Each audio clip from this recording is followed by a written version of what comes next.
Big Boss season 4 తర్వాత ఇన్ని సంవత్సరాలు పట్టింది నాకు ఇంటర్వ్యూ ఇవ్వడానికి. నాకు తప్ప మిగతా వాళ్ళందరికీ ఇంటర్వ్యూస్ ఇచ్చింది. మళ్ళీ పైగా ఫ్రెండ్. చిరంజీవి గారు ఒకనొక టైంలో బాగా సపోర్ట్ ఇచ్చారు. స్టిల్ ఇప్పటికీ. అవును, బిగ్ బాస్ లో నాకు ఎంతైతే ఫేమ్ వచ్చిందో, ఎంతైతే జనాలు అనుకున్నారో, సార్ ఒక్కరోజు రాగానే బిగ్ బాస్ మీ సీజన్ కంటెస్టెంట్స్ ఎవరు ఈ సినిమాకి సంబంధించి సపోర్ట్ చేయలేదేమో అనిపించింది. నిజమేనా? ఒక గ్రూప్ ఉంది, అందరూ ఉన్నారు అందులో. It is up to them no if they want to support or not. వాళ్ళ సినిమాలు రిలీజ్ అయినప్పుడు సపోర్ట్ చేయకుండా మన సినిమా రిలీజ్ అయినప్పుడు మాత్రమే సపోర్ట్ కోరుకోవడం. నేను ఎంతవరకు చేయగలుగుతానో అంతవరకు చేయగలుగుతా. నన్ను మించి నేనేం చేయలేను. బిగ్ బాస్ వాళ్ళు బిగ్ బాస్ వరకే, తర్వాత వాళ్ళందరూ కనిపించకుండా వెళ్ళిపోతున్నారు. అది దివి నమ్మిద్దా? Bigg Boss is just a show.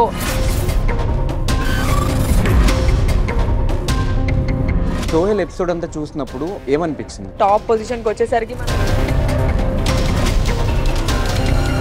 అది రానివ్వకుండా ఉంటే, బోల్డ్ వీడియోస్ కానీ అట్లాంటి ఫొటోస్ కానీ, ఈ చేంజ్ ఓవర్కి రీజన్ ఏంటి? ఇంకెప్పుడు చేస్తారు?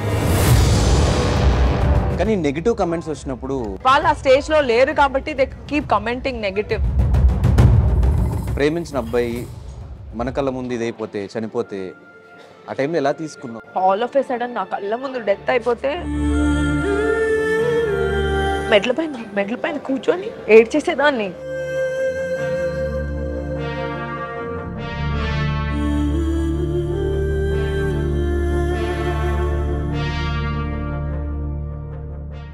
హాయ్, హలో, నమస్తే. నేను మీ anchor Dhanush. Welcome to I dream. ఈరోజు మనతో పాటు నా guest Divi. Bigg Boss season 4 తర్వాత ఇన్ని సంవత్సరాలు పట్టింది నాకు ఇంటర్వ్యూ ఇవ్వడానికి. నాకు తప్ప మిగతా వాళ్ళందరికీ ఇంటర్వ్యూస్ ఇచ్చింది. మళ్ళీ పైగా ఫ్రెండ్. అరే ఫ్రెండ్స్ రా మనం, కానీ ఇంటర్వ్యూస్ మాత్రం రావు. సో లాస్ట్కి వాళ్ళు వచ్చింది కాబట్టి అప్పటి నుంచి ఇప్పటివరకు ఉన్న క్వశ్చన్స్ అన్నీ అడిగేద్దాం డిసైడ్ అయిపోయా. ఇంటర్వ్యూ లాస్ట్ వరకు చూడండి, మిస్ అవ్వకండి. ఇంటర్వ్యూ స్టార్ట్ చేద్దాం. Hi Divi, hi. How you? Super రా. ఫస్ట్ క్వశ్చన్ అదే. ప్రపంచంలో ఉన్న వాళ్ళందరికీ ఇంటర్వ్యూస్ ఇచ్చి ఎందుకు లేట్ అయింది? మన వాళ్ళని మనం పక్కనే ఉంటాం కదా, మన వాళ్ళని మనం ఎప్పుడు ఎక్కువ పట్టించుకోము. అది బేసిక్గా ప్రతి హ్యూమన్ ప్రాబ్లం. అది మన వాళ్ళు మన పక్కనే ఉంటారు కదా, వాళ్ళ వాల్యూ, వాళ్ళ గ్రేట్నెస్ మనకి తెలియక అలా చేస్తాము. ఇప్పుడు నేను తెలుసుకున్నాను కాబట్టి. సినిమా రిలీజ్ ఉంది కాబట్టి. సినిమా రిలీజ్ అని కాదు, నేను ఎప్పుడో నీకు చెప్పా కదా నా సినిమా రిలీజ్ అప్పుడు చేద్దామని. అవును, నేను అలా చాలా పెట్టేసుకున్నా హోల్డ్లో, సినిమా రిలీజ్ అప్పుడు చేద్దామని చెప్పి ఎప్పుడో అనుకున్నా. ఇంకా దాని తర్వాత మళ్ళీ మనం మెసేజ్ చేసి చేద్దామంటే ఇప్పుడు కూడా ఇవ్వకపోతే నన్ను తంతాడు. కానీ మిగతా వాళ్ళందరికీ ఎందుకు ఇచ్చావు అనేది డౌట్. అవి అనుకోకుండా జరిగిపోయింది ధనుష్. అనుకోకుండా ప్లాన్ చేయకుండా ఇంటర్వ్యూ జరిగిపోయింది. ధనుష్ కి, శివకి, కొంతమంది ఇలా నేమ్స్ ఉంటాయి, వాళ్ళకి నేను ఎందుకు ఇవ్వనంటే వీళ్ళు నా మొత్తం what happened, how it happened, how deep it happened, why it happened like that. బేసిక్గా ఇప్పుడు ఇన్స్టాగ్రామ్ వచ్చిన తర్వాత జనాలకు కూడా తెలుసుకోవడానికి ఏం లేదు, మీరే చెప్పేస్తున్నారు మొత్తం అన్ని. ఈ మధ్యన కవితలు కూడా స్టార్ట్ చేశారు మొత్తం అందరూ. కరెక్టే. సో ఎలా ఉన్నావు, ఏంటి సంగతులు? లైఫ్ ఇస్ గుడ్, బాగున్నాను, అంతా బాగుంది. ఒకటే సినిమా ఏంటంటే ఫైనలీ నా టైం వచ్చింది. నేను సినిమా చేయాలనుకున్నా, చేసా, రిలీజ్ అవుతుంది. సినిమాలు చేద్దామని అనుకుంటున్నాను కాబట్టి ఈ సినిమా బాగా వెళ్తే నా ఫ్యూచర్ బాగుంటుంది. కానీ లంబసింగి నేను బిగ్ బాస్ నుంచి బయటకు వచ్చిన తర్వాత విన్నాను స్టోరీ. వెంటనే ఓకే 45 days లో ప్యాకప్ అయిపోయి ఎన్ని సంవత్సరాలు ఎందుకు పట్టింది రిలీజ్ అవ్వడానికి? అది మన చేతిలో ఏముంటుంది? యాజ్ అన్ యాక్టర్ మన చేతిలో ఏం ఉండదు. ప్రొడ్యూసరు, డైరెక్టరు, ఆ టీం ఎలా అనుకుంటే అలా. ఇది రిలీజ్ అవుతే నాకే కదా ప్లస్. ఇది ఈ పార్టీకి రిలీజ్ అయిపోయి ఉంటే నాకు ఆపర్చునిటీస్ ఇంకా బాగా వచ్చి ఉండేవి, ఇంకా అయితే వచ్చి ఉండేవి. లేకపోతే అమ్మాయి బాగా చేస్తుందని తెలిసి ఉండేది, లేకపోతే బాగా చేయట్లేదు అని తెలిసి ఉండేది. సంథింగ్ ఏదో ఒక ఆన్సర్ అయితే వచ్చేసేది. So I'm also waiting. ఏంటి అసలు ఆడియన్స్ నన్ను ఎలా చూస్తున్నారు, ఏమనుకుంటున్నారు, డూ ఐ హ్యావ్ దాట్, నాలో ఉందా లేదా, నేను చెయ్యాలా వదిలేయాలా, నేను కూడా అదే వెయిటింగ్. కానీ ఎక్కడ బిగ్ బాస్ మీ సీజన్ కంటెస్టెంట్స్ ఎవరు ఈ సినిమాకి సంబంధించి సపోర్ట్ చేయలేదేమో అనిపించింది. నిజమేనా? ఒక గ్రూప్ ఉంది, అందరూ ఉన్నారు అందులో. సో అందరూ ఉన్న గ్రూప్లో అయితే నేను షేర్ చేశాను. సపోర్ట్ గురించి మాట్లాడుతున్నా, అంతవరకే నేను చేయగలను. నేను అంటే అన్నీ పంపించాను నావన్నీ. అది ఇంకా నేను సపోర్ట్ చేయమనే పంపించాను. Please support, this is my debut first film, please support my film I really need you all in this time అని చెప్పి it is up to them no if they want to support or not. Few people did, కొంతమంది చేశారు, కొంతమంది post చేశారు, share చేశారు. So మిగతా టైంలో వాళ్ళు ఎవరికి ఫోన్లు చేయకుండా, మిగతా టైంలో వాళ్ళ సినిమాలు రిలీజ్ అయినప్పుడు సపోర్ట్ చేయకుండా, మన సినిమా రిలీజ్ అయినప్పుడు మాత్రం సపోర్ట్ కోరుకోవడం ఎవరి సినిమాకి సపోర్ట్ చేయలేదని నువ్వు అనుకుంటున్నావు? ఈవెన్ సోహెల్ సినిమా రిలీజ్ అయినప్పుడు కూడా ఎక్కువ పోస్టులు పెట్టడం నేను చూడలేదు. పెట్టాను, 1 or 2 మెనీ పోస్ట్ అంటే వాడు చేసిన 3 సినిమాలు, ప్రతి సినిమాకి నా పోస్ట్ ఉంటుంది, ప్రతి సినిమాకి ఉంటుంది. ఫస్ట్ 2-3 అప్పుడైతే పార్టీ కూడా, నేను బేసిక్లీ పార్టీస్ అవి ఇవి ఎక్కువ వెళ్ళను. And on top of it నా షూటింగ్స్ లో నేను వర్క్స్ లో ఉన్నాను. సోహెల్ కి నేను ఖచ్చితంగానే సపోర్ట్ చేశాను. ఇంకా మిగతా వాళ్ళు ఎవరైనా వాళ్ళతో టచ్ లో లేకపోయినా టచ్ లో ఎవరితో లేను ధనుష్. నేను ఇప్పుడే కాదు, నాకు వెరీ లిమిటెడ్ ఫ్రెండ్స్. నేను మోర్ ఓవర్ సినిమా ఫ్రెండ్సే ఉండరు నాకు, చాలా తక్కువ, very limited friends. I don't like that. నాకు ఇంట్లో ఉండడం చాలా ఇష్టం. బయటికి వెళ్ళిపోయి పార్టీలకి వెళ్ళిపోయి, ఒక్కసారి నీ బర్త్డేకి వచ్చాను గుర్తుందా, నేను ఆ రోజు అక్కడ నుంచి రిటర్న్ అవుతున్నాను, నీ బర్త్డే అని చెప్పావు. ఆ రోజు నేను I took a step forward to come, నా అంతటా నేను ఇనిషియేటివ్ తీసుకొని. సో నాకు ఎక్కువ ఇష్టం ఉండదు ఎప్పుడైనా ఒక్కసారి వెళ్ళామా, చిల్ అయ్యామా, వచ్చేసామా అని. నేను ఇంట్లోనే హ్యాపీ. అండ్ ఒక్కసారి పార్టీ బాండింగ్స్ ఏంటి, బయటకు వచ్చాక బాండింగ్స్ ఉండకపోవడం. నీకు ఇంకో విషయం తెలుసా, నేను ఎప్పుడు చెప్తా, నేను ఐ హ్యావ్ అ క్లారిటీ. నేను హౌస్ లో కూడా దూరంగానే ఉన్నా, నేను ఇప్పుడు కూడా అలాగే ఉన్నా. సో అలానే నేను రుద్దేసుకొని పూసేసుకొని ఎప్పుడు లేను, బయట కూడా రుద్దేసుకొని పూసేసుకొని లేను. అండ్ మోర్ ఓవర్ ఆ లోపల ఉండి ఎవరైతే క్లోజ్ గా ఉన్నారో వాళ్ళు ఇప్పుడు అలా ఏం ఉండరు. అదంతే, అది అక్కడ టెంపరీ. హగ్స్ చేసేసుకొని నువ్వు ఉండిపోయావు, నువ్వు ఎలిమినేట్ అవ్వలేదు అంటే హగ్ చేసేసుకున్నంత మాత్రాన వాళ్ళకి నువ్వు అంటే నిజంగా ఉంటే హ్యాపీయో, ఉండకపోతే హ్యాపీయో ఇవన్నీ కాదు. Finally at the end of the day నేను ఉండాలి, నేను ట్రోఫీ గెలుచుకోవాలి, నేను ఎండింగ్ వరకు రావాలి, నేను కదా గెలుచుకోవాలని. ఇప్పుడు నీకు నాకు మధ్య పోటీ ఉందనుకో, నువ్వు గెలిచావంటే నాకు ఆబ్వియస్గా నేను ఫీల్ అవుతాను కదా. What ever happens in the house is just for the viewers. మనం ఇలా చేస్తే ఇలా బాగుంటుంది, నన్ను ఇంత పాజిటివ్గా తీసుకుంటారు, నన్ను ఇంత నెగిటివ్గా తీసుకుంటారు. నేను చాలా స్ట్రైట్ ఫార్వర్డ్గా ఉంటా, నేను నాలా ఉంటా, నేను క్లారిటీగా ఉన్నా. నేను ఈ చేయను, నాకు దెబ్బలు తగిలితే నా సినిమాకి నేను సినిమా చేయాలి, నేను దెబ్బలు తగులుతాయి, నేను ఇంతవరకే చేయగలుగుతా, నేను ఎంతవరకు చేయగలుగుతానో అంతవరకే చేయగలుగుతా, నన్ను మించి నేనేం చేయలేను. So yeah. ఇంకా స్టిల్ మీ సీజన్ నుంచి టచ్ లో ఉన్న వాళ్ళు ఎవరు? అందరు టచ్ లో ఉన్నారు, బాగా క్లోజ్ గా. సోహెల్తో, ఆర్యానాతో, అవినాష్తో, అమ్మతో, అందరితో టచ్ లో ఉన్నా, హారికాతో. సో మెహబూబ్తో, తను నాకు ఫోన్ చేస్తాడు ఎప్పుడైనా, కాల్స్ ఏదైనా వర్క్ ఉందంటే నాకు కాల్స్ వస్తాయి, నాకు ఏదైనా పని ఉందంటే మేము అందరం మాట్లాడతాము. మీ సీజన్ లో సూర్యకిరణ్ గారు రీసెంట్ గా ఎక్స్పైర్ అవ్వడం జరిగింది. అసలు చూడగానే చాలా షాక్. అది సూర్యకిరణ్ గారు ఫోన్ చేసి నీకు ఆపర్చునిటీ ఉంది తమిళ్లో, నేను ఈ రోల్ అనుకుంటున్నాను అని ఫోన్ చేశారు.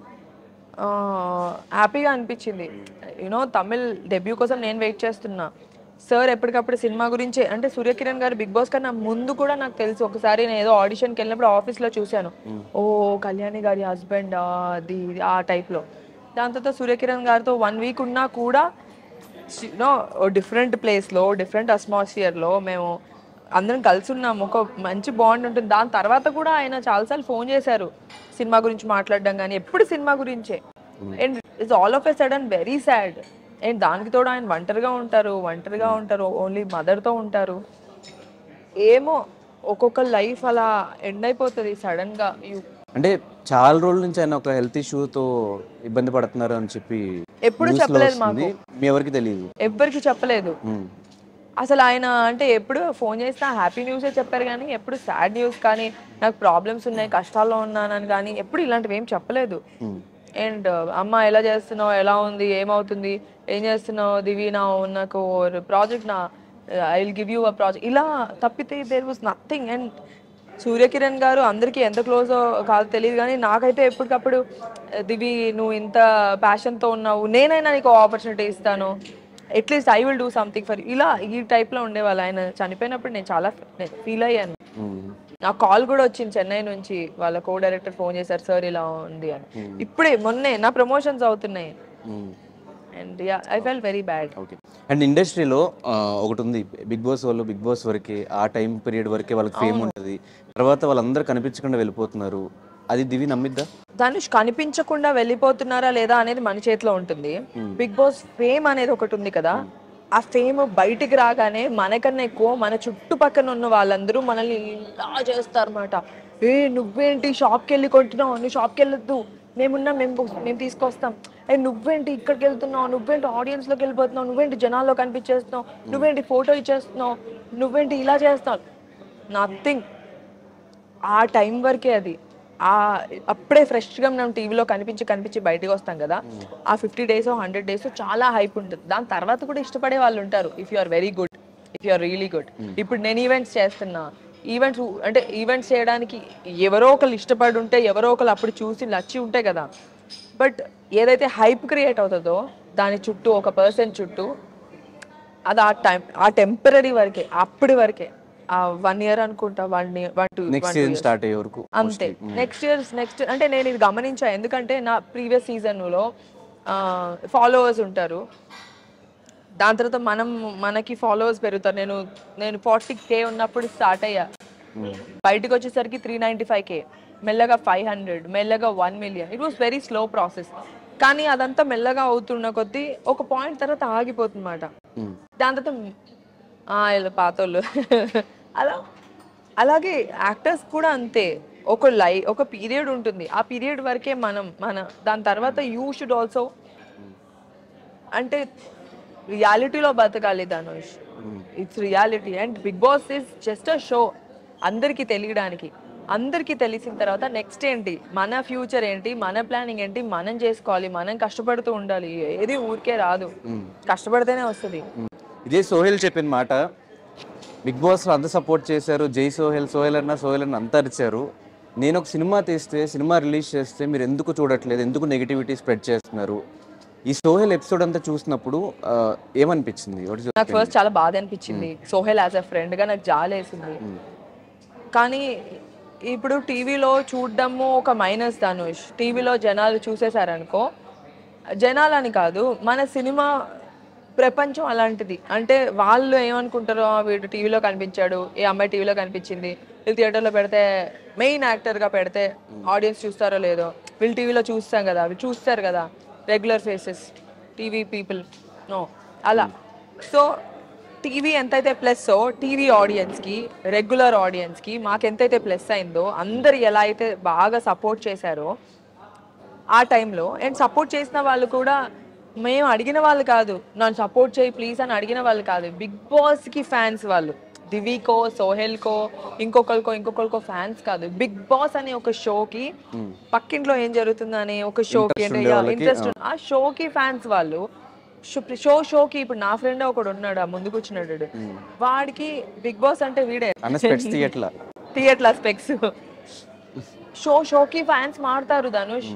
ఒక షోకి ఒక ఫ్యాన్స్. ఇప్పుడు నేను అడగకుండా నన్ను సపోర్ట్ చేసి నెక్స్ట్ సీజన్లో ఇంకోళ్ళకి సపోర్ట్ చేసి నెక్స్ట్ సీజన్లో ఇంకో అయిపోతుంది. అది ఒక టైం అంతే. That's a temporary thing. ఇయర్కి మారుతూ ఉంటారు, 3 monthsకి మారుతూ ఉంటారు వాళ్ళ ఫ్యాన్. సో ఆ టైం వరకే మనకి సపోర్ట్. అండ్ అడగకుండా ప్రేమగా ఇష్టంగా చాలా బాగా చేస్తారు. దాని తర్వాత ఉంటారు కొంతమందే ఉంటారు, అప్పుడు ఇంత భారీగా ఉంటే తర్వాత ఇంత తగ్గిపోతారు. కొంతమంది ఉంటారు సపోర్ట్ చేసేవాళ్ళు. సినిమాకి వచ్చేసరికి పర్సెప్షన్ మారిపోతుంది, థాట్ ప్రాసెస్ మారిపోతుంది. వీళ్ళని ఎందుకు చూడాలి, వీళ్ళని ఎందుకు ప్రోత్సహించాలంటే, అరే మాకు ఏ సపోర్ట్ లేదు, మీరే సపోర్ట్ చేస్తే బాగుంటుంది. ఇప్పుడు సోహెల్ ఫీల్ అవ్వండి అంటే సేమ్ అంతే. బిగ్ బాస్కి సినిమాకి కంపారిజన్ లేదు ధనుష్. ఇది ఒక ప్లాట్ఫామ్ జనాలు చూడటానికి. జనాలు చూసేశారు. ఇప్పటి నుంచి ఏం చేయాలనేది మన కష్టం. మన సినిమా, మన పిక్, మనం స్క్రిప్ట్ ఎలా చూస్ చేసుకున్నాం, ఎలా పర్ఫామ్ చేసాం, బాగుందా లేదా. ఒక సినిమా నుంచి ఇంకో సినిమా హై అవుతే పైకి వెళ్తాం, పడిపోతే కింద వెళ్ళిపోతాం, అంతే, కనిపించకుండా పోతాం. సోహెల్ బాధపడిందని పక్కన పెట్టేస్తే, ఇదే తమిళ్ బిగ్ బాస్లోనే హిందీ బిగ్ బాస్ పేరు గుర్తు రావట్లేదు, ఒక పర్సన్ బిగ్ బాస్ విన్నర్ అయ్యి బయటకు వచ్చి సినిమా చేసి సూపర్ డూపర్ హిట్ కొట్టాడు. ఎవరు? తమిళో హిందీయో? తమిళ్లోనో హిందీలోనో ఎవరో గుర్తులేదు. సినిమా చూస్తే సూపర్ యాక్టర్ గా సక్సెస్ అయ్యాడు అబ్బాయి బయటకు వచ్చిన తర్వాత. అబ్బాయా? తమిళ్లో. సో అదే మంచి స్క్రిప్ట్ చేస్తే మీరు కూడా సక్సెస్ అయ్యే ఛాన్సెస్ ఉంటాయి కదా.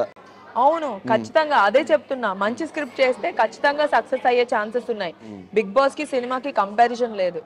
మంచి స్క్రిప్టా, మంచి సినిమానా, మంచి పర్ఫార్మరా, ఇదే ఇంపార్టెంట్. అండ్ చాలా మంది ఇప్పుడు ఇంకా బిగ్ బాస్ చేసిన వాళ్ళు క్యారెక్టర్ ఆర్టిస్ట్ లాగా మిగతా మిగతా వేరే వేరే వాటిలో కనిపిస్తున్నారు. ఎందుకంటే అందరు ఇప్పుడు ఆపర్చునిటీస్ ఇస్తున్నారు.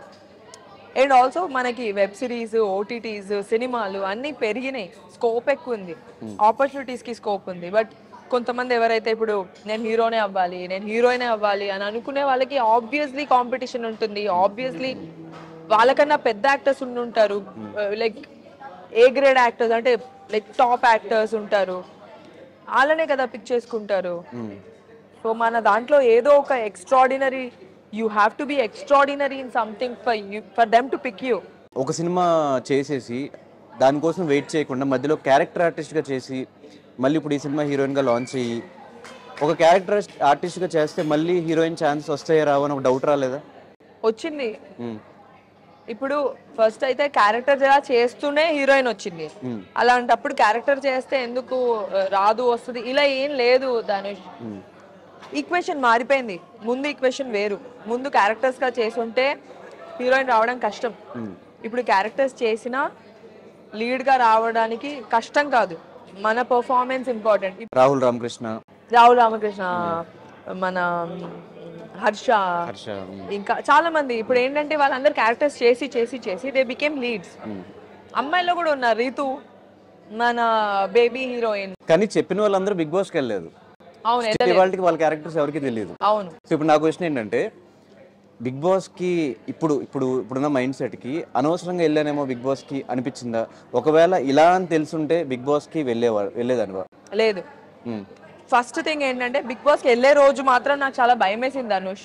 9 o'clock మార్నింగ్ మా అమ్మకి ఫోన్ చేసా, మమ్మీ నేను వెళ్ళను ప్లీజ్, వచ్చేస్తాను మమ్మీ, ఏదో ఒకటి చేసేసి నేను వచ్చేస్తాను, నాకు బాగాలేదని చెప్తాను, నాకు కడుపు నొప్పి అని చెప్తాను, నేను వచ్చేస్తాను. వెళ్ళు, అంత దూరం వెళ్ళావు కదా అంటే 28 days మేము లాక్ చేసి దాని తర్వాత వెళ్ళాము. కానీ ధనుష్ నా విషయంలో నేను ఎంత కష్టపడున్నా ఇంతవరకు కూడా వచ్చుండేదాన్ని కాదు. ఓకే, నా విషయంలో నాకు బిగ్ బాస్ చాలా హెల్ప్ చేసింది. నేను కొత్త అమ్మాయిని కదా, కొత్త అమ్మాయిల క్యారెక్టర్ తెలిసినా ఇప్పుడు ఎవరో తెలిసిన వాళ్ళు వెళ్తే వాళ్ళ క్యారెక్టర్ పైన చాలా ఎక్స్పెక్టేషన్స్ ఉంటాయి. కొత్త వాళ్ళు అనుకో, అస్సలు ఏం తెలియదు అనుకో, వాళ్ళ క్యారెక్టర్ పైన వాళ్ళు గుడ్డా బ్యాడా తెలీదు, వాళ్ళ పైన ఏ ఎక్స్పెక్టేషన్ ఉండదు. On top of it by God's grace నాకు బ్యూటీ విత్ బ్రెయిన్ అని, లేకపోతే అమ్మాయి స్ట్రైట్ ఫార్వర్డ్ అని, ఇలాంటి పాజిటివిటీ వచ్చింది. ఆంటీలు, చిన్నపిల్లలు, మంచి లేడీస్, హౌస్ వైఫ్స్, వీళ్ళందరూ అంటే ఇష్టపడడం జరిగింది. అంటే అలా చాలా చాలా తక్కువ మందికి అవుతుంది ఇంట్లో వాళ్ళు, అబ్బా అమ్మాయి బాగుందిరా, పర్సనాలిటీ, షీఈస్ వెరీ గుడ్ అని. అలాగే నాకు చాలా ఈవెంట్స్ కూడా వచ్చాయి. నేను ఓపెనింగ్స్, ఇనాగ్రేషన్స్ అన్నీ అలాగే వచ్చాయి. ఫ్యామిలీస్లో వాళ్ళ వైఫ్స్ మనం దివితో వెళ్దామండి అని అలా అనడం వల్ల. And this is a good thing for me. నా విజిబిలిటీ పాజిటివ్గా వెళ్ళింది. For me that the best thing that I did. కానీ టీవీలో కనిపించడం వల్ల చాలా మైనస్ అయితే ఉంటుంది. థియేటర్కి ఎందుకు తీసుకోవాలి, టీవీలో కనిపించింది కదా, టీవీలో కనిపించింది అంటే ఓకే సో ఇప్పుడు మా సినిమాలో హీరోయిన్ అంటే అని ఆలోచిస్తారు. అది కొంతమంది మాత్రమే. చాలా అంటే ఇప్పుడు కళ్యాణ్ కృష్ణ గారు ఉన్నారు, I'm so thankful to him. Lammasingi సినిమాలో నన్ను పెట్టుకొని ఓకే ఈ అమ్మాయిని హీరోయిన్ లా చూడొచ్చు, ఎందుకు చూడకూడదు, ఎందుకు చేయకూడదు అని. నవీన్ గాంధీ గారు అంటే ఒక సినిమాలో హీరోయిన్ గా ఛాన్స్ ఇవ్వాలంటే ఒక్కరు కాదు ధనుష్, ఒక 20 మంది ఒప్పుకోవాలి. అందరూ ఒప్పుకోవాలంటే అందరూ ఒప్పుకునేలా మనం ఉండాలి. అండ్ మన లైఫ్ మనం అన్నీ అవుతున్నా కూడా మనం how grounded, how normal we are, that is when we will grow in life. This is అంటే ఎవరికైనా సరే మనం ఒకవేళ టాప్ పొజిషన్కి వచ్చేసరికి మనకు కొంచెం పెరిగిపోతూ ఉంటుంది, తోపు మనం అది రానివ్వకుండా ఉంటే బాగుంటుంది కెరియర్. కానీ బిగ్ బాస్ హౌస్లో మేము చూసిన దివి పద్ధతిగా, కామ్గా, ఒక తెలుగు అమ్మాయి, మన ఇంట్లో అమ్మాయి లాగా అట్లా చూసాం. కట్ చేసి బయటకు వచ్చిన తర్వాత కొన్ని రోజులు అదే మెయింటైన్ అయినా కూడా తర్వాత ఒక బోల్డ్ వీడియోస్ కానీ అట్లాంటి ఫొటోస్ కానీ, ఈ చేంజ్ ఓవర్కి రీజన్ ఏంటి? Not bold Dhanush, it's not bold. It's my profession. నేను ఒకవేళ నా ప్రొఫెషన్లో నేను చుడిదారు వేసుకోవాలి, శారీ వేసుకోవాలి, స్కర్ట్ వేసుకోవాలి. And I'm not against anything. నేను ఇలాగే ఉంటా, నేను అలాగే ఉంటా, నేను ఇది చేయను, నేను ఆ రోల్ చేయను, అలా చేయను. అలా చేయబట్టే కదా ఆ తెలుగు అమ్మాయిలకు ఆపర్చునిటీస్ రాలేదు. అలా అంటారు కదా, తెలుగు అమ్మాయిలు కొన్ని చెయ్యరు, కొన్ని ఆపేస్తారు, కొన్ని ఒప్పుకోరు, అందుకనే చేయట్లేదు. నేను చేస్తాను, నన్ను పెట్టుకోండి సినిమాల్లో. I'm there. I wear skirts, I wear shorts, I will wear sari beautifully. So ట్రెడిషనల్లో అమ్మాయిలు బాగుంటారు, ట్రెడిషనల్లో అని నేను ఇంకా ట్రెడిషనల్లోనే how beautiful and sexy you can be అనేది పిక్చరైజ్ చేసి నేను పోస్ట్ చేస్తూ ఉంటాను. And people also like me for it. కవితలు రాసి టీస్ చేస్తూ ఉంటాను. That's how a person has to be. ఇంకెప్పుడు చేస్తారు? ఇంకో 10 సంవత్సరాలు చేస్తారేంటి? అండ్ ఇలా అంటే తెలుగు అమ్మాయిలు ఆపేస్తున్నారు, కొంచెమే చేస్తారు, అందుకే మేము అక్కడి నుంచి తెచ్చుకుంటున్నాం, హీరోయిన్ ఇక్కడి నుంచి తెచ్చుకుంటున్నాం అనకుండా ఇప్పుడు ఇంకా ఆపర్చునిటీస్ వస్తున్నాయి కదా ధనుష్. అందరికీ వస్తున్నాయి ఆపర్చునిటీస్. అందుకే I also want to like I'm wearing this, I have no problem doing this role. సీన్కి అవసరమైతే ఆ క్యారెక్టర్లో ఆ సిచ్యువేషన్లో ఏదైనా అవసరం ఉంటే చేయొచ్చు, డ్రెస్ కానీ ఏదైనా. So I have no problem. అలా ఫొటోస్ పెట్టిన తర్వాత ఒక మిడిల్ క్లాస్ ఫ్యామిలీ నుంచి దివ్య వచ్చింది తెలుసు అందరికి. ఫ్యామిలీ దగ్గర నుంచి రియాక్షన్ ఏంటి? దాని తర్వాత ఇన్స్టాగ్రామ్లో చాలా వేసుకున్నారు, చాలా ట్రోల్స్ అయినాయి ఆ ఫొటోస్ కానీ వీడియోస్ కానీ. ఆ కమెంట్స్ అని చూసినప్పుడు what was your reaction? No, basically మా ఫ్యామిలీ చాలా సపోర్టివ్ ధనుష్. మా ఫ్యామిలీ ఫ్రెండ్స్ లాగా. మా ఫ్యామిలీ సపోర్ట్ చేయకపోయి ఉంటే నేను అసలు ఇక్కడ దాకా వచ్చి ఉండేదాన్ని కూడా కాదు. ఎప్పుడైనా సరే నేను ఏం చేసినా మా పేరెంట్స్ తెలుసు. ఇన్ఫాక్ట్ మా ఇంట్లో వాళ్ళ ముందే నేను ఫోటోలు దిగుతాను, మా ఇంట్లోనే ఫొటోస్ దిగుతాను నేను. సో ప్రాబ్లం ఏం లేదు. మా పేరెంట్స్ చాలా సపోర్టివ్. మా పేరెంట్స్ నాకు ఎంతైతే ఫ్రీడమ్ ఇచ్చారో నేను ఎప్పుడు అంతే రెస్ట్రిక్టెడ్ గా ఉన్నా బయట ప్రపంచంలో. నీకు తెలిసి నేను బయట ఎక్కువ తిరగను అందరితో. తిరిగినా పద్ధతిగా సేమ్ ఇలా చుడిదార్లు వేసుకుని చుడిదార్లు వేసుకోను, పప్పుకు వచ్చిన చుడిదార్. అవును. సో ఇన్స్టాగ్రామ్ వరకే అంటే ఫోటోలు ఎక్కడెక్కడైతే దిగొచ్చో అక్కడక్కడ because I want to show I am this. నేను ఇలా స్టైలిష్ గా ఉండగలుగుతాను, నేను ట్రెడిషనల్ గా ఉండగలుగుతాను. జనరల్ గా ఏ అబ్బాయికైనా అమ్మాయి ట్రెడిషనల్ గా ఉంటేనే నచ్చుతుంది. నేను ట్రెడిషనల్ గా చూపించుకోవడమే ఇష్టం. ఇఫ్ ఒకవేళ ఒక అబ్బాయి నన్ను చూసినా, నాకు ఒక అబ్బాయి నచ్చినా కూడా వాడు నన్ను చాలా పద్ధతిగా చూడాలి. ఈ అమ్మాయిని పెళ్లి చేసుకోవాలిరా అని అనుకోవాలి, ఇంకోలా అనుకోకూడదు. అలా అనుకోవాలి, అలా అనిపించాలి. అండ్ నాకు తెలిసి నా ఫ్రెండ్స్ ఎవరైనా, నేను ఒకవేళ ఎవరితోనో క్లోజ్ అయిపోయినా, ఎక్కువ మాట్లాడినా, వాళ్ళు నెక్స్ట్ ప్రేమించే ప్రపోజల్ ఉండదు, పెళ్లి చేసుకుందామా అనే ప్రపోజల్ ఉంటుంది. I also want that.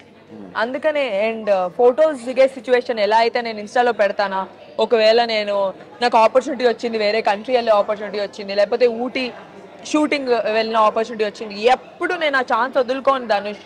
ఎన్ని ఫోటోలు అంటే అన్ని ఫోటోలు దిగేస్తా. గోవాకి వెళ్ళిన ఫోటోలు దిగేస్తా. ఇక్కడ వేసుకోలేను బట్టలు, ఇక్కడ వేసుకోలేను బట్టలు. అప్పుడు ఫ్రెండ్ బర్త్డేకి వెళ్ళాను. అదే సో వస్తా మేము ఇక్కడ వెయిట్ చేస్తా నేను అసలు నేను ఈ బర్త్డేకి వచ్చాను ధనుష్. నేను మళ్ళీ కలవలేదు కదా. సో అలాగా నేను ఏ ఛాన్స్ మిస్ చేసుకోను ఫోటోలు పెట్టే ఆపర్చునిటీ. కానీ నెగిటివ్ కమెంట్స్ వచ్చినప్పుడు, నెగిటివ్ కమెంట్స్ ఫస్ట్ లో వచ్చాయి ధనుష్. సో మనం ఎంత గొప్పగా చేసినా, ఎంత గ్రేట్ యాక్టర్ అయినా, I'm nothing. Top actors, let's speak about the toppest actors, వాళ్ళకు కూడా పాజిటివ్ నెగిటివ్ అనేది కామన్. నన్ను ఇష్టపడే వాళ్ళు నిన్ను హేట్ చేయొచ్చు, నిన్ను ఇష్టపడే వాళ్ళు నన్ను హేట్ చేయొచ్చు. అంత మాత్రాన అంటే వాళ్ళకి ఇంకొకరు ఇష్టం కాబట్టి మనల్ని బాగా అంటే అలా చేస్తారని కమెంట్స్ చేస్తారు కదా. వాళ్ళు ఆ స్టేజ్లో లేరు కాబట్టి దే కీప్ కమెంటింగ్ నెగిటివ్. ఇప్పుడు Dhanush is a very good anchor. I have seen you. నిన్ను చాలా సార్లు వైరల్ అవ్వడము, నీ వీడియోస్ నేను చూశాను. నువ్వు అంటే ఇష్టం లేని వాళ్ళు, అంటే ఇంకొకళ్ళు అంటే ఇష్టం ఉన్న వాళ్ళు నీ పైన నెగిటివ్ కమెంట్స్ చేయొచ్చు. అమ్మో వీడు ఎక్కడ తోపైపోతాడు, వీడు ఎక్కడ ఇదైపోతాడు, వీడికి అంత సీన్ ఉందా, వీడు టాప్ అయిపోతాడా, వీడు అంత తోప, అలాగా కొంతమంది తీసుకోలేరు. అది ఎంత పాజిటివ్ థింగ్ తెలుసా. You have to be very happy that people are not able to take it. మనం కూడా చాలా మిడిల్ క్లాస్ నుంచి, నార్మల్ ఫ్యామిలీస్ నుంచి వచ్చిన వాళ్ళము. ఒకరు తిట్టుకున్నా పొగిడినా అది మన మంచికే. అండ్ పొగిడితే హ్యాపీగా ఫీల్ అవుతాం, తిట్టుకుంటే వదిలేస్తాము. కొన్ని రోజుల తర్వాత ఫీల్ అయిన మనమే కమెంట్స్ చూస్తే ఏం అనిపించదు.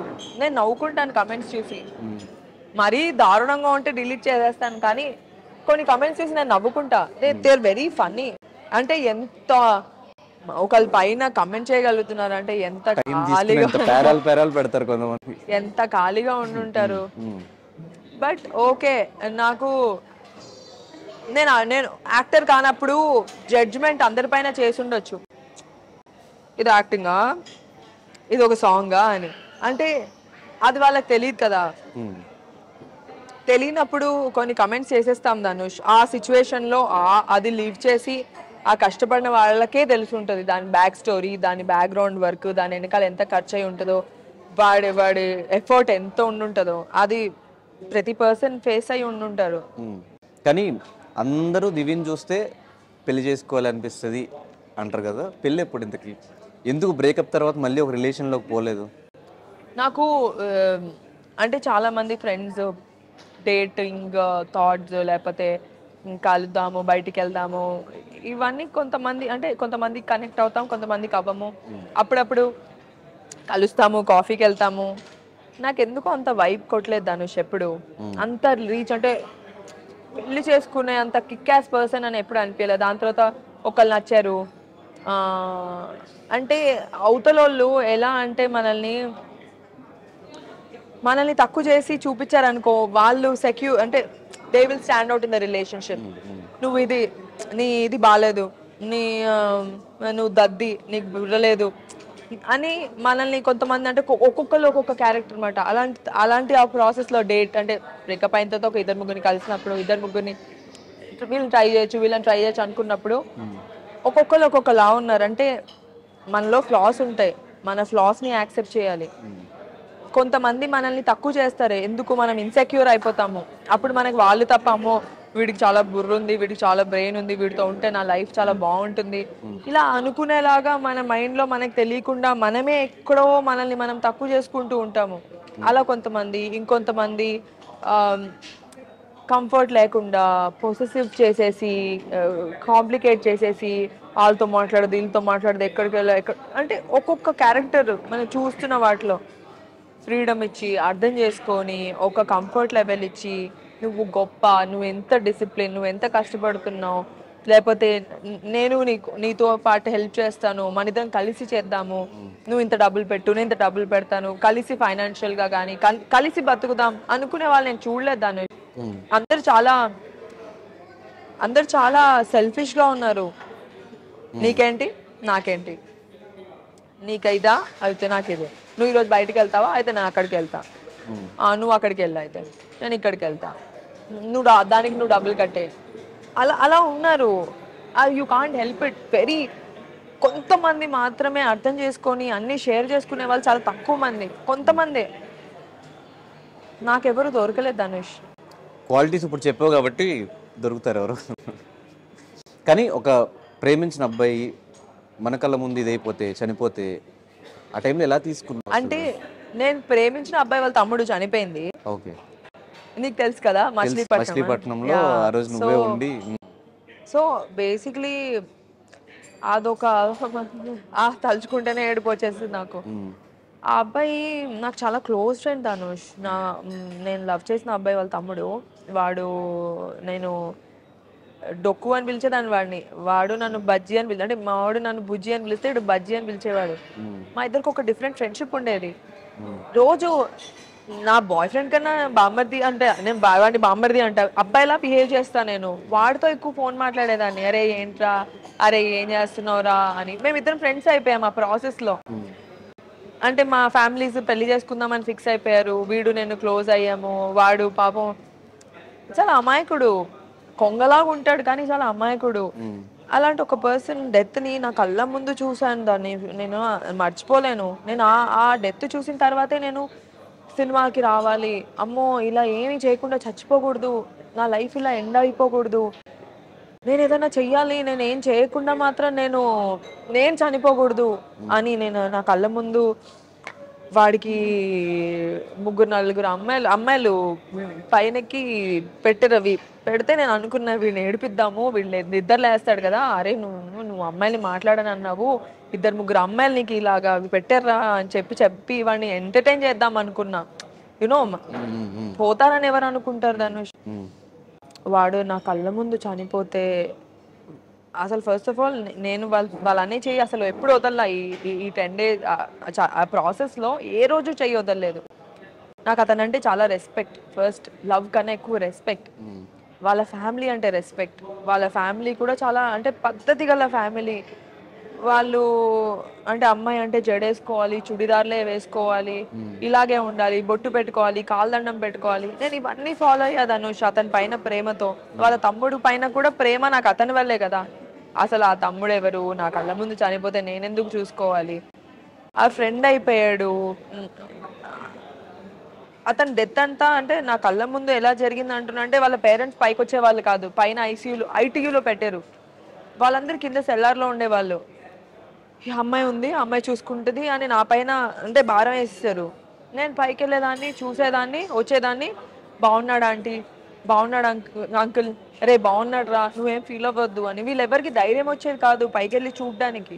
నేనే వెళ్ళి పైకి వెళ్ళి చూసి మధ్యదారులు మెట్లు ఉండేవి, మెట్ల పైన కూర్చొని ఏడ్చేసేదాన్ని. ఇంకెవరికి చెప్పుకుంటా, ఎవరికి చెప్పుకోలేం కదా. ఆ మధ్యలో ఏడ్చేసేదాన్ని.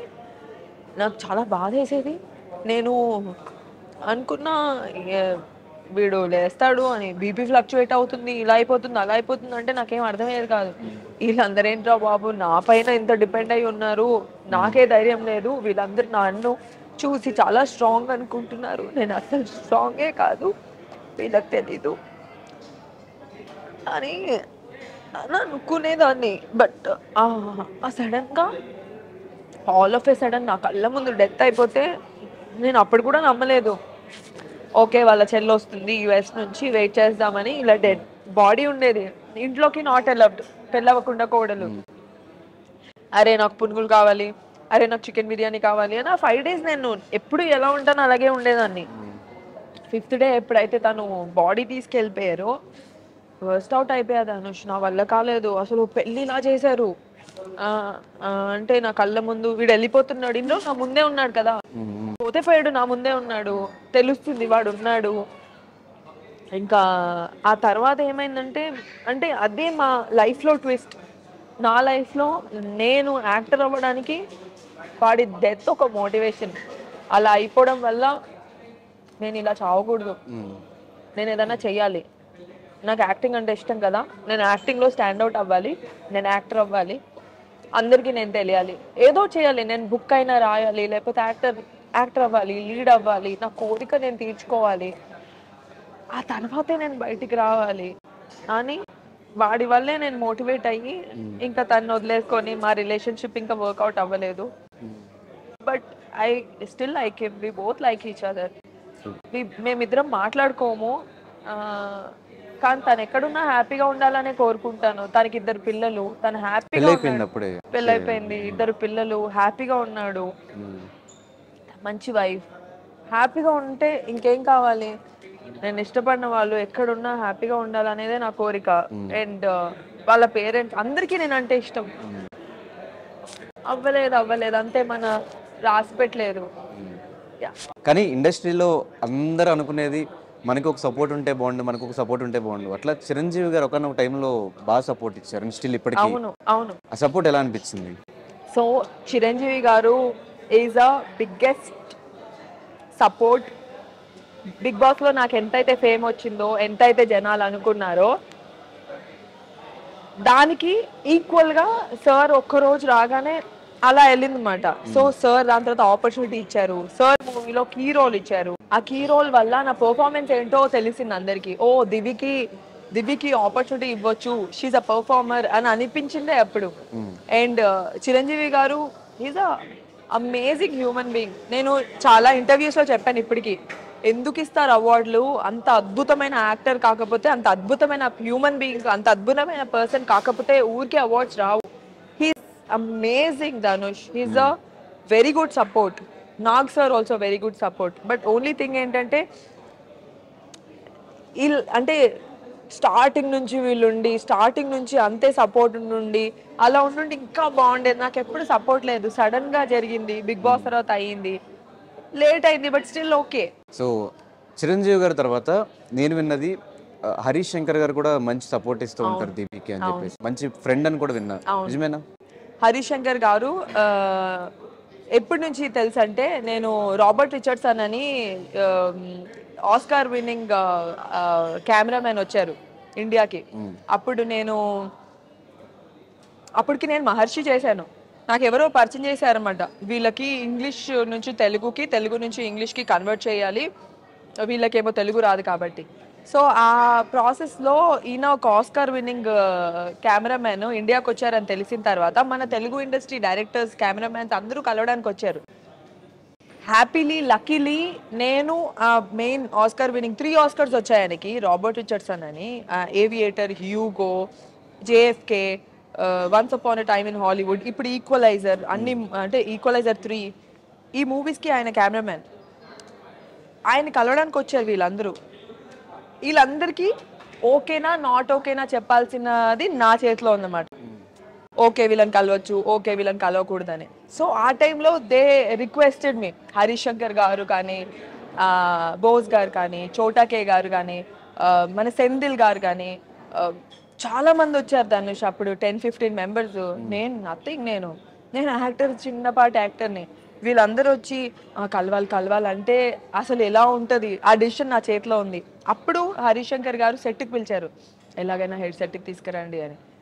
అండ్ సెట్కి వెళ్తే ఈయన తీసుకొని నన్ను ఎంత రెస్పెక్ట్గా చూసుకున్నారంటే హరీష్ శంకర్ గారు, ఒక అమ్మాయికి ఎంత రెస్పెక్ట్ ఇవ్వాలో అంత రెస్పెక్ట్ ఇస్తూ తీసుకొచ్చినందుకు చాలా హ్యాపీ ఫీల్ అవుతూ సెట్కి తీసుకెళ్ళినందుకు చాలా బాగా చూసుకున్నారు హరీష్ శంకర్ గారు, బోస్ గారు కెమెరామెన్. అండ్ ఆ తర్వాత నుంచి నేను బిగ్ బాస్ వెళ్ళినప్పుడు సార్ నాకు ఒక బైట్ కావాలని, హరీష్ గారు నాకు ఒక బైట్ కావాలి అని, దాని తర్వాత ఏటీఎంలో ఆపర్చునిటీ ఇచ్చి, దాని తర్వాత ఇప్పుడు మళ్ళీ మాకు ఇంకొక ఈ సినిమాకి టాక్స్ అవుతున్నాయి. So is always there in my life. Even before my career started, Harish Garu has always been there, and he's like a mentor, he's like a very good friend. And especially Harish Garu, he's a bold man. ఆయన ఎవరితో భయపడరు ఇండస్ట్రీలో. ఇప్పుడు ఈ అమ్మాయితో క్లోజ్గా మాట్లాడితే నన్ను ఎవరైనా అనుకుంటారా, ఇప్పుడు వాళ్ళతో క్లోజ్గా మాట్లాడితే నన్ను ఎవరైనా అనుకుంటారా, నేను ఇంత స్ట్రైట్ ఫార్వర్డ్గా ఉంటే ఎవరైనా, ఇలా ఏం లేదు. ఎవరేమనుకున్నా ఎవరేమనుకోపోయినా ఈజ్ లైక్ అ మెంటర్. ఎప్పటి నుంచో ఉన్నారు మన లైఫ్లో. So is there, is always been very helpful. మరి ఉస్తాద్ భగత్ సింగ్ లో ఎందుకు ఆపర్చునిటీ ఉండాల్సింది? నేనైతే అడిగాను. అంటే యాక్చువల్లీ నాకు రోల్ ఇవ్వకపోయినా పర్లేదు, పవన్ కళ్యాణ్ గారిని చూసుంటే బాగుండేది. బట్ ఇంకా అవుతుంది కదా షూట్, ఇంకా కంప్లీట్ అవ్వలేదు. బట్ ఇప్పుడు సినిమాకి లుక్ టెస్ట్ అయింది నాకు, రవితేజ గారి సినిమాకి. సూపర్ లీడ్ రోల్ కాదు, గుడ్ రోల్. ఓకే, ఏదన్నా క్యారెక్టర్స్ వస్తే మంచి క్యారెక్టర్ చేయడానికి రెడీ, ఇంపార్టెంట్ క్యారెక్టర్ చేయడానికి. అంటే బేసిక్లీ ఈ సినిమాకి అయితే ఎస్పెషలీ రవితేజ గారి పక్కన నాకు లాస్ట్ టైం ఒక ఆపర్చునిటీ వచ్చింది ధనుష్, హీరోయిన్ గా. నైట్ అమ్మాయిని మార్చేశారు. ఎందుకు అలా యాక్టర్స్ మారిపోతూ ఉంటారు కదా, ఇప్పుడు డైరెక్టర్స్ డెసిషన్. నేను రవితేజ గారి పక్కన ఎప్పుడైతే నాకు మూవీ వచ్చిందో నేను చాలా ఎమోషనల్ ధనుష్. నేను ఆ రోజు నైట్ బెడ్ మీద పడుకొని ఏడుస్తూ నా స్పీచ్ రాసుకున్నా. నేను మామూలుగా మైక్ పట్టుకోగానే ఇలా అయిపోతుంది, అనుకుతుంది చెయ్యి. అలాంటిది నేను ఇలా మాట్లాడాలి, అలా మాట్లాడాలని స్పీచే రాసేసుకున్నా. అలాంటిది 3 అమ్మాయిల్లో ఒక అమ్మాయి నన్ను అన్నారు, రవితేజ గారి పక్కన 4వ అమ్మాయి అయినా ఓకే నేను. అండ్ అంటే దానివల్ల నా కెరియర్ బిల్డ్ అవుతుంది కదా. అనుకోకుండా జరగలేదు. దాని తర్వాత అనుకున్నాను రవితేజ గారితో వచ్చింది కాబట్టి లీడ్గా ఒకటి చేస్తే బాగుంటుందని. ఈ సినిమా కూడా హరీష్ శంకర్ గారు అనుకుంటే, హరీష్ శంకర్ గారు నువ్వు ఇది చెయ్యంటే నేను చేసేస్తాను, వద్దు అంటే చెయ్యను. నాకు సార్ అంటే అంత రెస్పెక్ట్, నాకు హరీష్ గారు అంటే చాలా రెస్పెక్ట్. అలా కొంతమంది ఉన్నారు ఇండస్ట్రీలో నేను చాలా రెస్పెక్ట్ చేసేవాళ్ళు, నా లైఫ్లో ఉన్న వాళ్ళు. అలాగా ఈ సినిమాలో సార్ చేయమంటే ఖచ్చితంగా ఏదన్నా చేసేస్తాను. ఇలాగే కావాలి అలాగే కావాలని ఏం లేదు. నా కళ్యాణ్ కృష్ణ గారు అంటే కూడా అంతే రెస్పెక్ట్. నా కళ్యాణ్ కృష్ణ గారు అయితే పిలిచి లీడ్ ఇచ్చారు ఇప్పుడు ఆయన సినిమాలో, లంబసింగి సినిమాలో. వాళ్ళు అనుకొని ఉంటారు కదా ఈ అమ్మాయికి ఆపర్చునిటీ రావాలి అని. అలా కొంతమంది అనుకొని ఇలాంటి రోల్ అయితే బాగుంటుందని అనుకొని ఇస్తే బాగుంటుంది. నేను ఏం చేయగలను ధనుష్, నా చేతిలో ఏముంది? పెద్ద సినిమాల్లో హీరోయిన్ అవ్వాలని కోరిక ఎవరికి ఉండదు? అవును. నాకు ఉంది కోరిక, నేను పెద్ద సినిమాలో హీరోయిన్ అవ్వాలి, నేను చెయ్యాలి అని. మా పేరెంట్స్ ఇప్పటికీ ప్రౌడ్, ఇంకా ప్రౌడ్ చేయాలి అని. అది అవుతే అయ్యింది, అవ్వకపోతే నా చేతిలో ఏముంది? This is my bread and butter. చెయ్యను, ఇలాగే ఉంటానంటే ఏం రాదు. అప్పుడు ఇంట్లో కూర్చోవాలి, మా మమ్మీ డాడీ పైన డిపెండ్ అవ్వాలి. అలా ఎన్ని రోజులు?